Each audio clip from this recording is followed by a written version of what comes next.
We're dealing with the freedom of the will. Well, you got a quick response on that.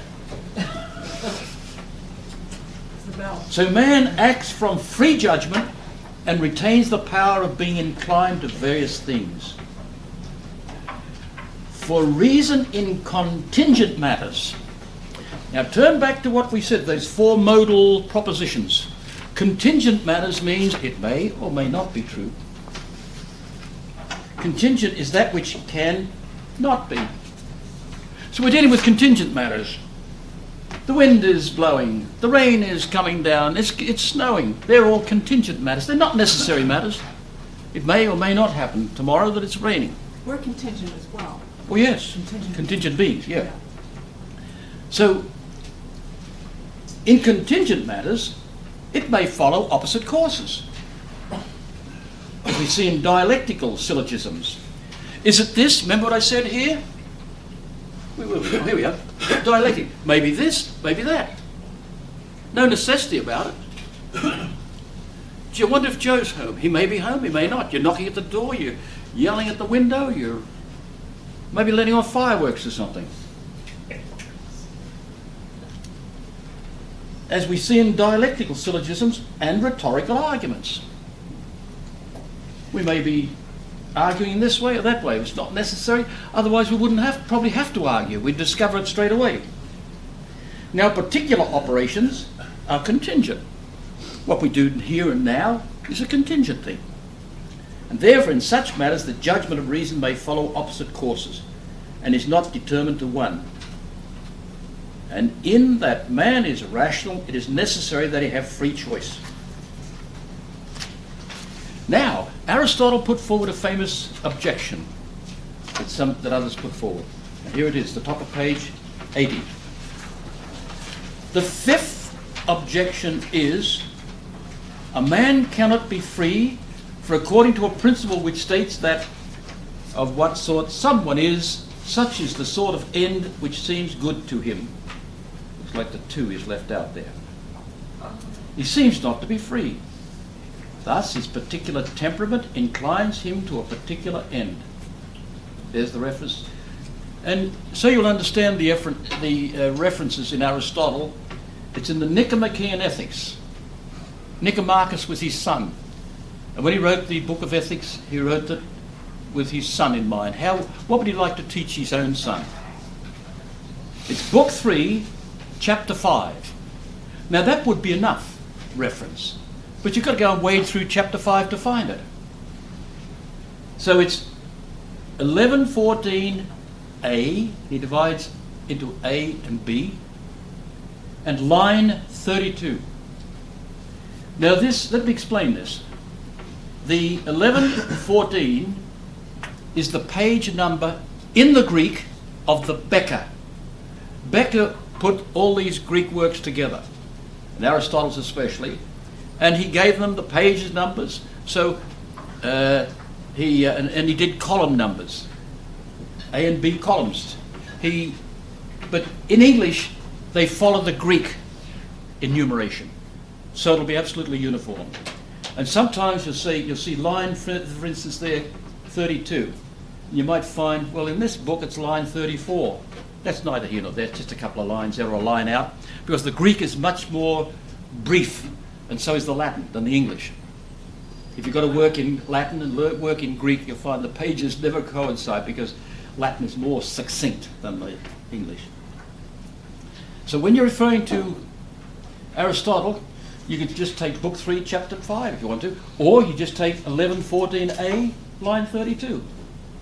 If you have a look at Aristotle, you'll see there what it is. In the makeup of man, there are two types of qualities, one which is natural and another which is adventitious.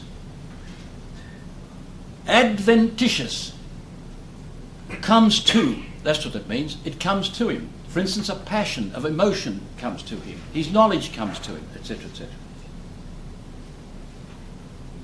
They're added to his nature. These affect man in diverse ways. Now, big A, the natural qualities. Now, if you see the highlighted words there, we speak first of all of the intellectual powers. what's natural to them.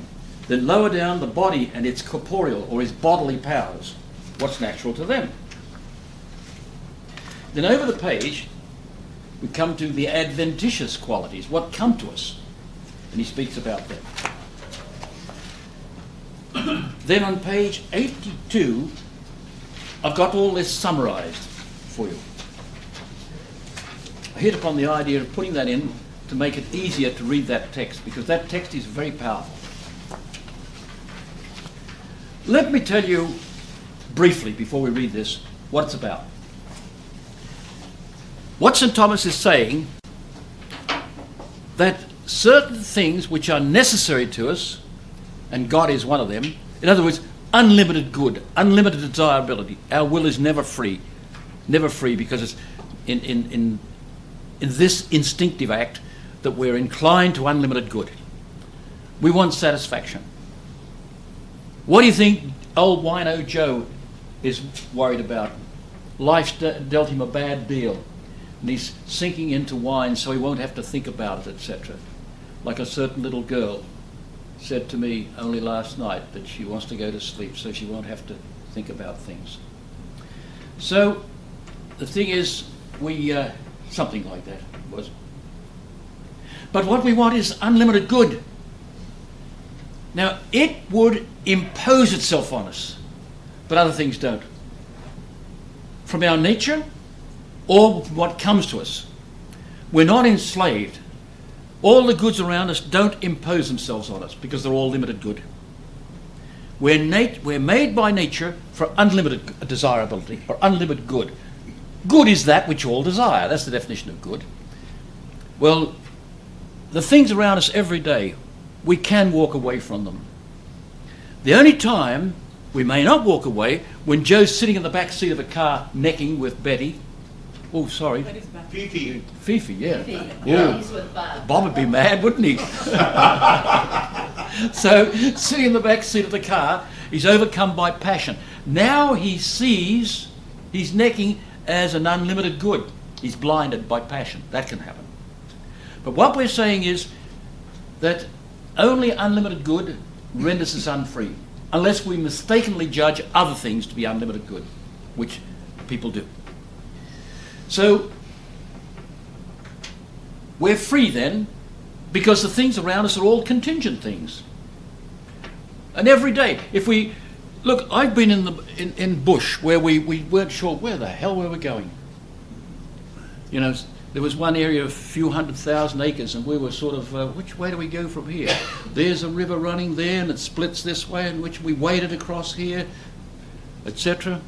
But the argument going on, look, the river's flowing this way, and when we came across so-and-so, where we started out, we saw it down in the gully going so-and-so. We're arguing it out. Couldn't come to any decision. We ended up back where we started from, I think, if I remember correctly, but we wandered. Contingent matters. The fact that we have to argue about it shows it's contingent matters. But the only thing, if we were blinded and saw it as an unlimited good, there'd be no argument. We'd all say, yes, we're going this way. There were 6 of us in a car on one occasion. We went out of Sydney, on the outskirts of Sydney, to Ku-ring-gai Chase, which is a beautiful big natural park, wild gorges, etc. We're coming home that night, all singing merrily in the car. I said, hey, Dick, Dr. Richard Mellick. We were all very young people at the time. I said, something's wrong. I said, we're going the wrong way. They all thought I'd been drinking too much. I said, the railway line was on our right coming out, now it's on our right going home. Silence fell over the car, and he slowed down. It was funny, though. It happened. He's right, they said. We had to turn around and go back, and we'd driven some miles. You know, we were so intent on the singing, we never noticed the railway lines on the wrong side of us. The North Coast line. So, my friends, the objection is that of what sort someone is, sober, not sober, with this temperament or that temperament, etc., etc. The objection is that the kind of person you are, your background and everything else seems good to you. And people will argue and defend that at times. It seems good that this conclusion or that judgment should be made. I feel this. I remember a gentleman saying to me, a certain educator, everything they want to know today is, how do you feel about this? How do you feel about that? I said to somebody on one occasion, I think I was on radio, I can't remember. When I feel, I use my fingers, my hands. I'm going to make judgments about this or that, not feeling. So, the natural qualities on page 80, the natural qualities may be found either in the intellective powers, intellect and will, or in the corporeal or bodily part of the human person and its associated powers. That is, the organic powers, which are the sensitive and vegetative powers. Thus, now this here, I have written this out and I've interspersed explanations and all sorts of, perfective bits and pieces. So it's St. Thomas and me. He'd have a fit if he heard me say that. I should say, little me and St. Thomas wrote this. There are natural properties, a little a there are natural properties appropriate to intellectual powers, for it follows that man has a natural tendency towards the satisfaction of these potencies, the completive good of each, and therefore he naturally desires that they be satiated with their object.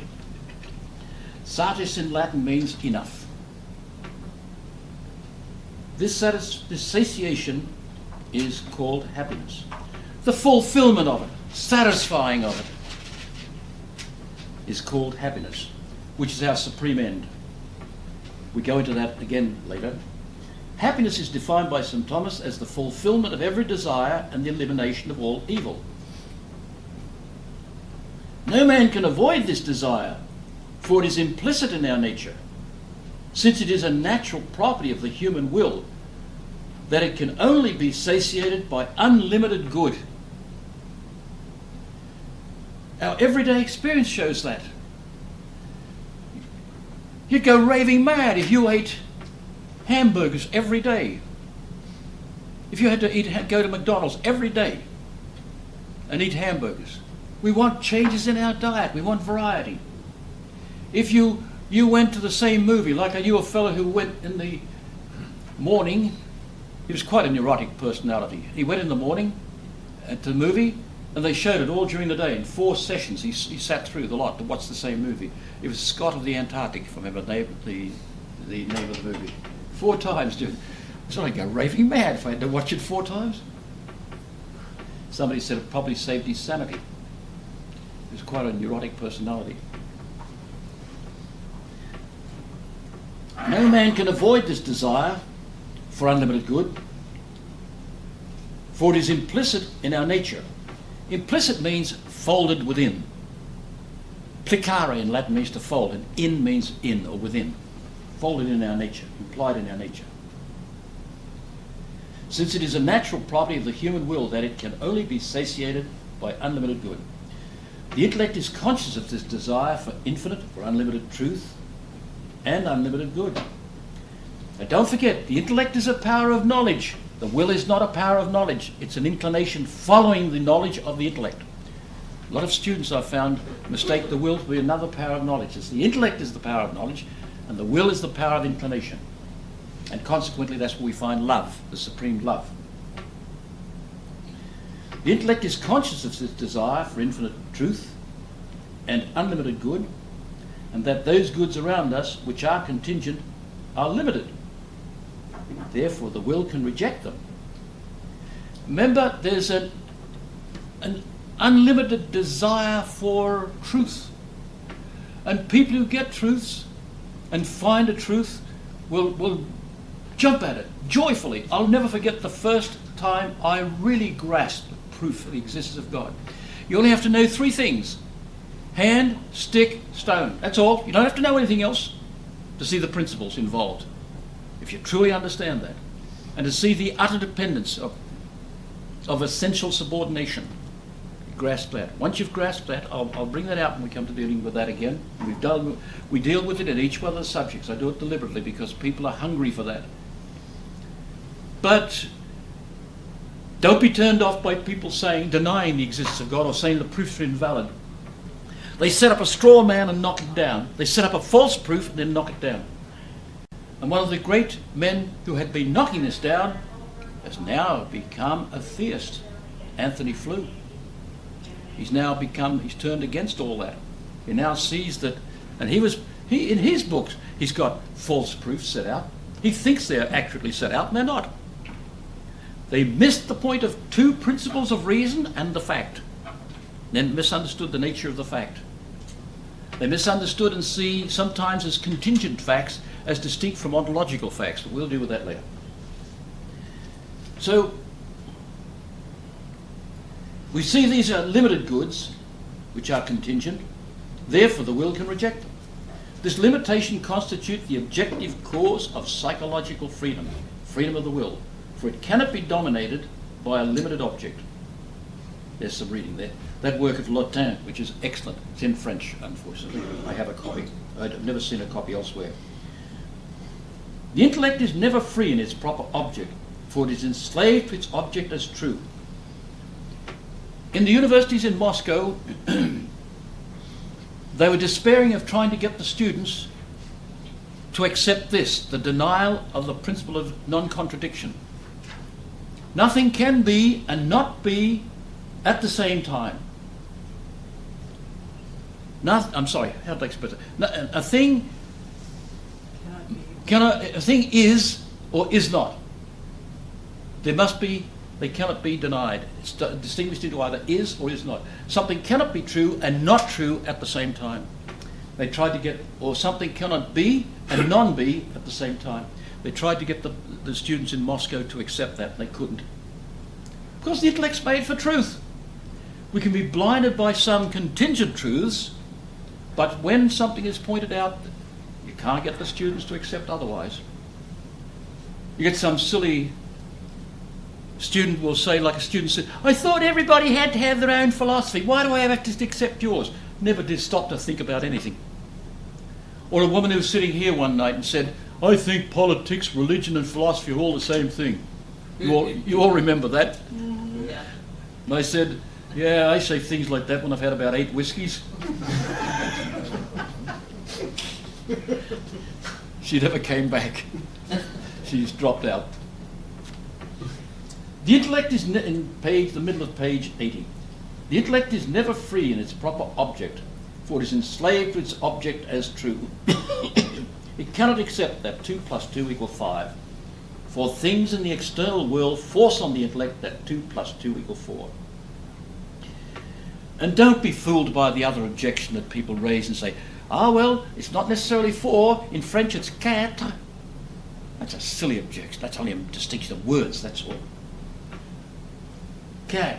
What does that mean? 4. Likewise, the intellect can never think that the whole is not greater than its part. For once the terms are understood, reality obliges the intellect to accept that the whole of any being is greater than its part. And in the principles of reason, we have subject, is or is not, predicate. All you have to do is to understand the terms to see the truth of it. That's all. You can't prove them. You can defend them by showing to deny them leads you into contradiction. But the principles of reason are necessarily true. And the only evidence that you need for them is to understand what you're talking about. Understand the evidence, the explanation of the subject and the predicate. Being is that which is not non-being, or something like that. Is the subject and the predicate. And the subject and predicate are things, not words, my friends. So, where were we? It also knows the goodness of the object, the intellect knows, and the goodness of truth, while the intellective appetite, the will, inclines to the object inasmuch as that goodness is presented to it by the intellect. There is no freedom in the desire for infinite good, which would be the source of happiness, since it is natural to everyone possessing human nature, because, when I put in italics, remember that's always a principle of reason. Every form is followed by a consequent inclination, and a natural form is followed by a natural inclination. Hence, this desire for happiness is not subject to free choice, but lies behind every human endeavour. It is universal, and since a universal effect requires a universal cause, it is apparent that it is deeply ingrained in the nature of every human person. Yet with respect to particular goods, which are limited, the will does not necessarily incline to them. It is particular goods they are. You could this particular meal, you say, oh, it's fantastic. But then when you've finished it, you don't want another one. You want to go home and have a sleep and then perhaps have another one another time. But you can turn against it when your physician says, look, your sugar's too high, you better get off all these fancy meals. You just stop. So,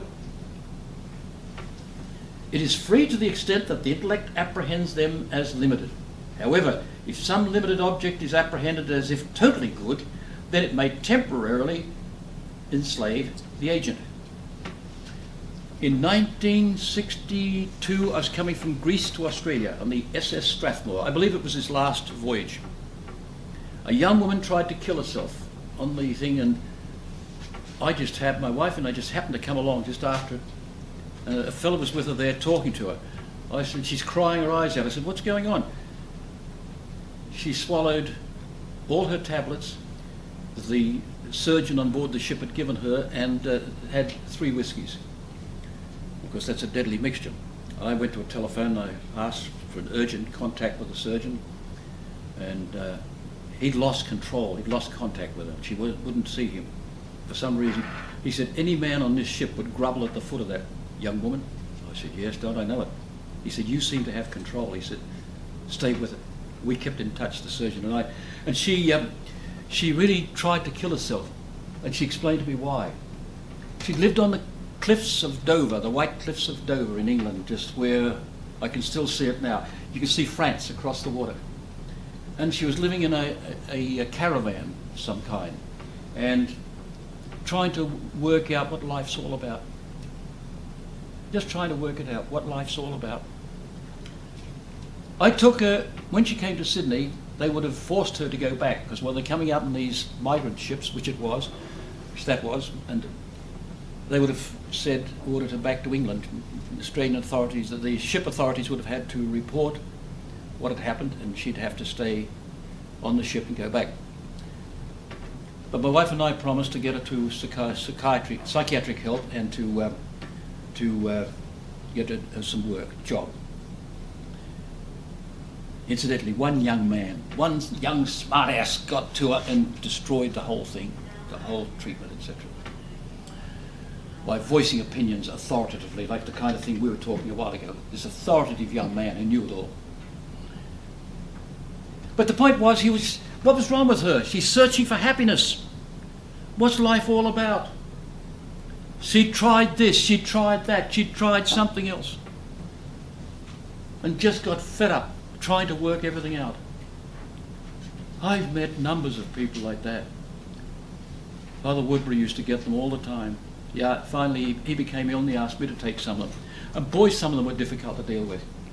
When some man got hold of a young man, God's only your subconscious, he said. And I said, what's your subconscious? He didn't know, but it must be God. Silly, somebody'd got to him, you see. That's why St. Thomas said, the uninformed Catholic who speaks out is a very dangerous person. My God, I've run into a few of them. So, everybody's got this natural inclination for the supreme good. That's the point. Just as Augustine saw it. Everybody wants that satisfaction. You might have, like the lad that talked to me in Ottawa. He said, sir, could I talk to you sometime? I said, yeah, sure. So, we strolled along Rideau Street there one day and we're talking, and he said, in my home, we've got everything. We have a big home, plenty of money. We've got a big colour television set in each room of the house. He said, but the place is empty, and I'm empty. I don't know what the hell I'm doing or what life's all about, he said. I think I was able to help him. But there are so many people like that. There was a man tried to commit suicide. There's a famous place in the south head of Sydney Harbour called the Gap. where a ship was wrecked one time. They thought it was the entrance to Sydney Harbour. It gives you that impression. It's an indentation in the cliffs. The fellow was there one night. Cardinal Gilroy was very popular. And the police officer caught him trying to get ready to jump over the fence. He said, "Give me one good reason." And the fellow said, he said to the policeman gave him a reason, no, not good enough. Gave him another reason, not good enough. He said, as a last desperate try, he said, "Well, Cardinal Gilroy wouldn't like it." "Who's Cardinal Gilroy?" "You don't know Cardinal Gilroy?" "No, no." He says, "Jump, you bugger, jump."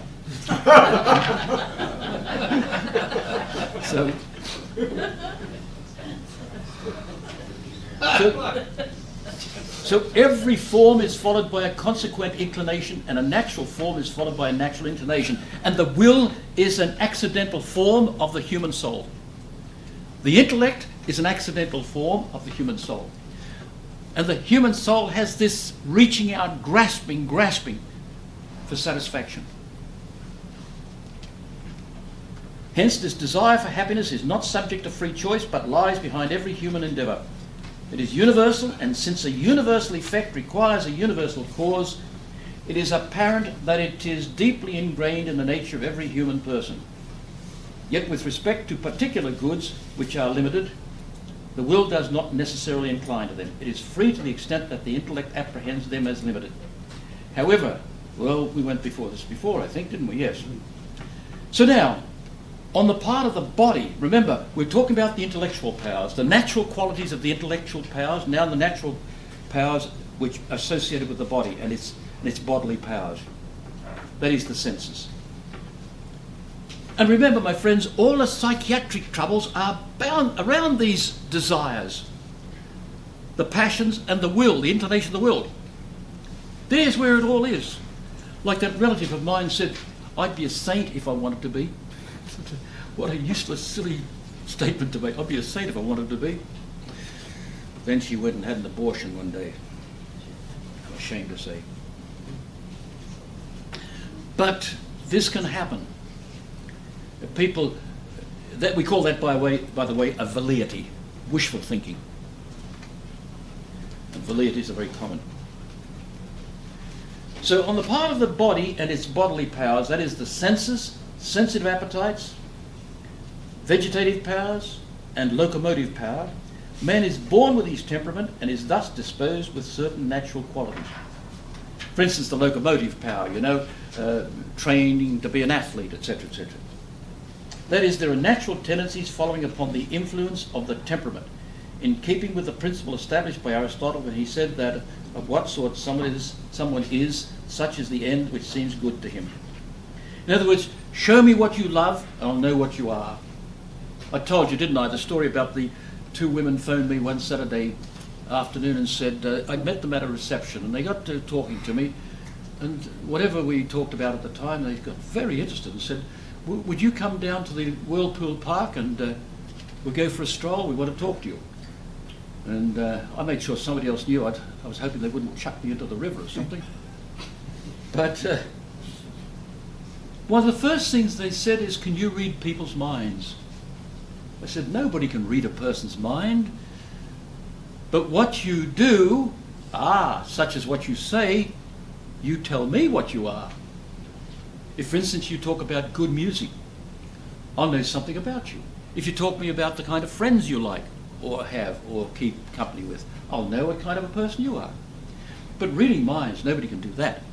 But observation can tell us a lot by what we do. Do follows be. If you do this way, then you be this way." The temperament inclines man in a certain direction. For example, some have a natural inclination towards mathematics, and others towards music, while others are quick to anger, and so forth. And Dr. Horvath recently wrote a little book on human temperaments. I haven't seen it, but they usually divide temperaments into four species, human temperaments. But as Woodbury says, none of us have a simple temperament. We're all composites of those four. So altogether about 12 different kinds of temperaments amongst human persons. And again, some have acquired habits which influence their decisions in this action or that action, as if there was no freedom. Yet these cannot directly affect the intellectual part, intellect and will, since the intellect is not a power of a bodily organ, as we proved.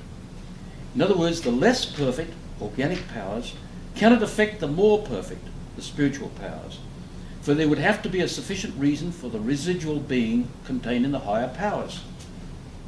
Remember that with evolution too. If a monkey evolved into a man, where did the residual being come from? We were talking about this during the break. Where did the intellectual powers and the will powers come from? Not from the monkey. That is, the lower powers with their limited potency cannot produce an adequate effect in the higher power unless under the agency of a higher power, the agent intellect, employing the lower as its instrument by way of an obediential potency. I'll explain obediential potency as philosophers have shown, Avicenna, Averroes, and Thomas. Obediential potency means this. Supposing I put a face on the board here, a figure.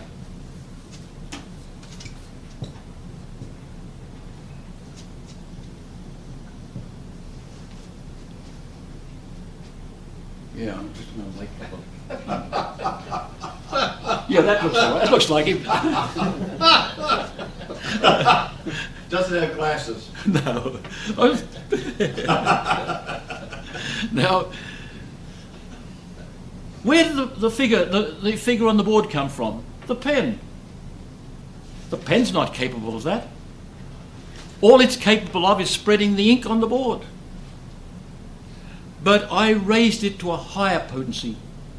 The painter raises the power of the pen to a higher potency. And that's called obediential potency.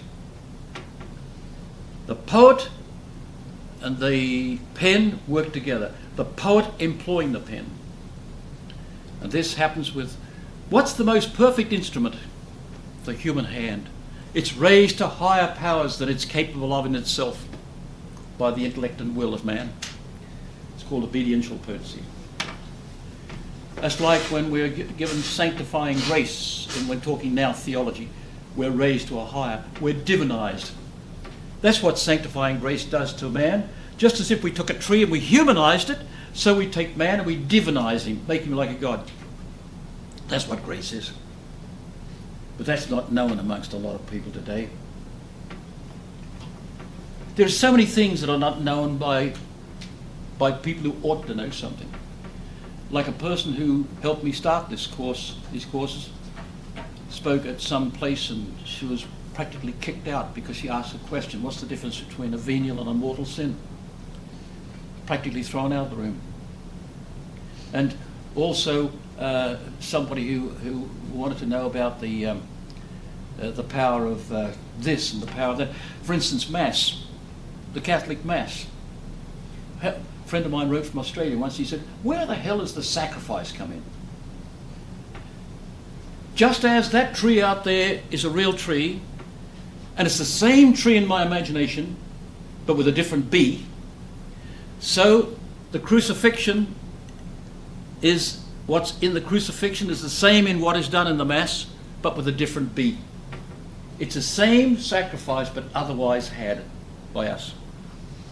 There's the explanation of the Catholic Mass. That goes back to Maurice de la Taille and to Austin Woodbury. But I know a lot of people don't know that. And I've never heard it anywhere else. I've only heard it at the Aquinas Academy. Yeah. Could you explain the tree part of The which? Could you explain the tree part of the analogy again? Oh yes, we did that of course way back. That when we have what is out there determines what is in here. Yes. How it's out there and how it's in here are other and other. Okay. You see, it's the same tree out there, but it's in here. Now the intellect doesn't determine the tree nature itself, it finds it out there. And it goes through the sight, the imagination, and the intellect. And it takes the whatness, the whole of what's in here comes from out there. How it comes in here is a different matter. You see, that the human imagination takes the whole of the tree as it is a tree, the same as in this figure, as it is inky, it's entirely from this. As it is we'll call it poetic. As it is poetic, it's from me, the figure on the board, you see. Or as it is a painting, it's from me. As it is inky, it's from this instrument. See, two modes of things. You've got to separate the potency and the act. So we push on. I've forgotten where we were now.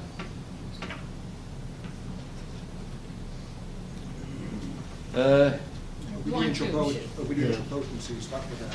1, 2, for the internal We're sense. slipping into page 81. Stood begin to The page. top of page 81. Oh, was it? I'm sorry, yes.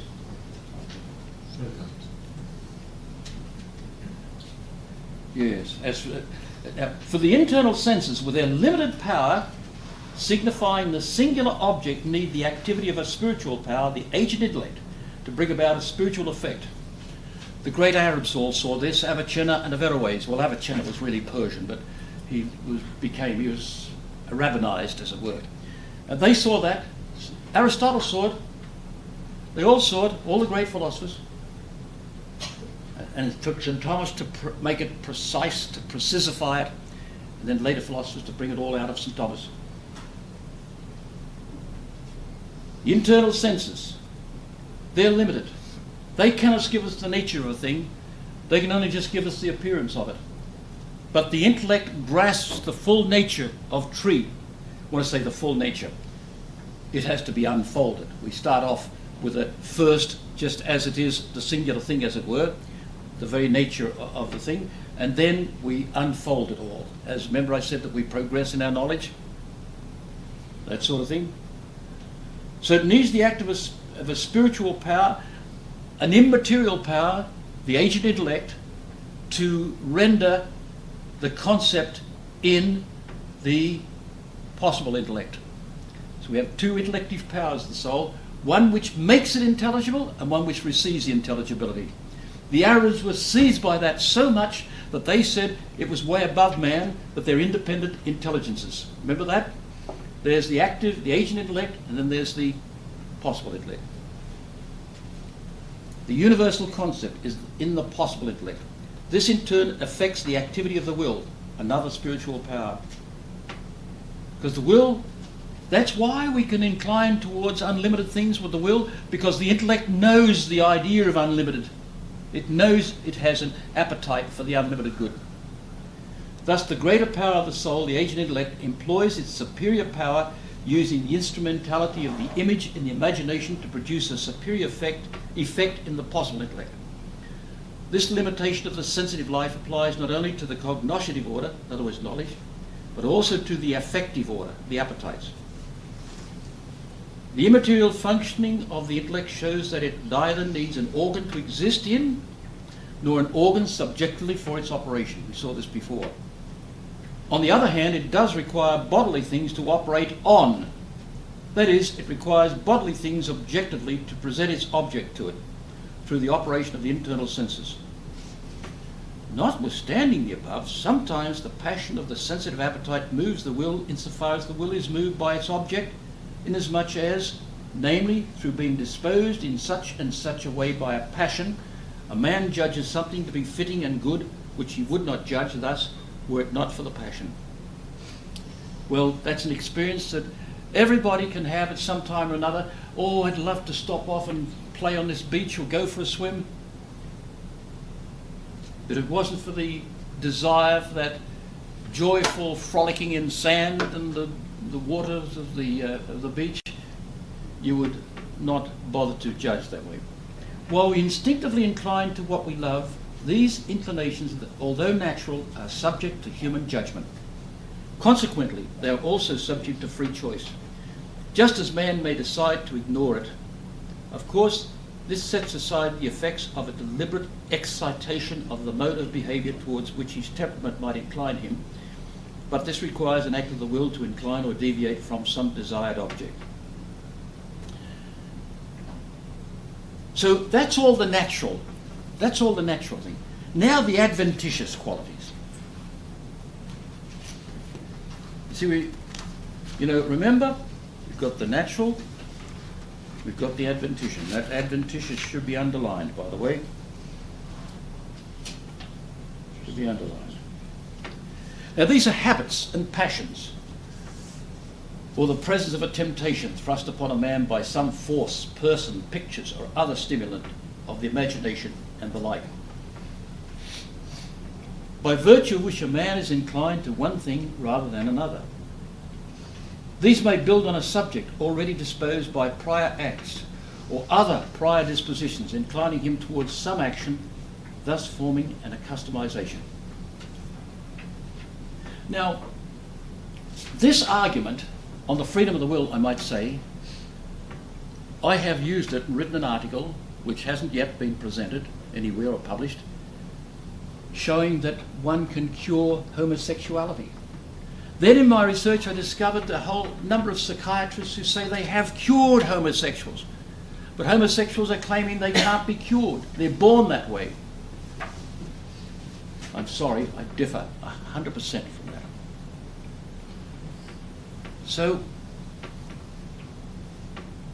the internal senses with their limited power, signifying the singular object, need the activity of a spiritual power, the agent intellect, to bring about a spiritual effect, the universal concept, in the possible intellect.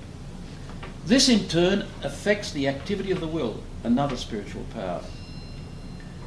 Thus the greater power of the soul, the agent intellect, employs its superior power using the instrumentality of the image in the imagination to produce a superior effect in the possible intellect. This limitation of the sensitive life applies not only to the cognoscitive order, but also to the affective order, the appetites. The immaterial functioning of the intellect shows that it neither needs an organ to exist in, nor an organ subjectively for its operation. Didn't we just do that? We did. With the will, was it? Oh, yes. The immaterial functioning of the intellect shows that it neither needs that. Well, on the other hand, it does require bodily things to operate on. That's right. That is, that it requires bodily things objectively to present its object to it through the operation of the internal senses. See, the intellect does and the will do not require organs. We're down here. Yeah, yes, thank you. Yes, we're right. I thought I lost the place a bit. Well, unfortunately, we better start on the adventitious qualities next class. We're out of time. And I'm out of energy. Thanks.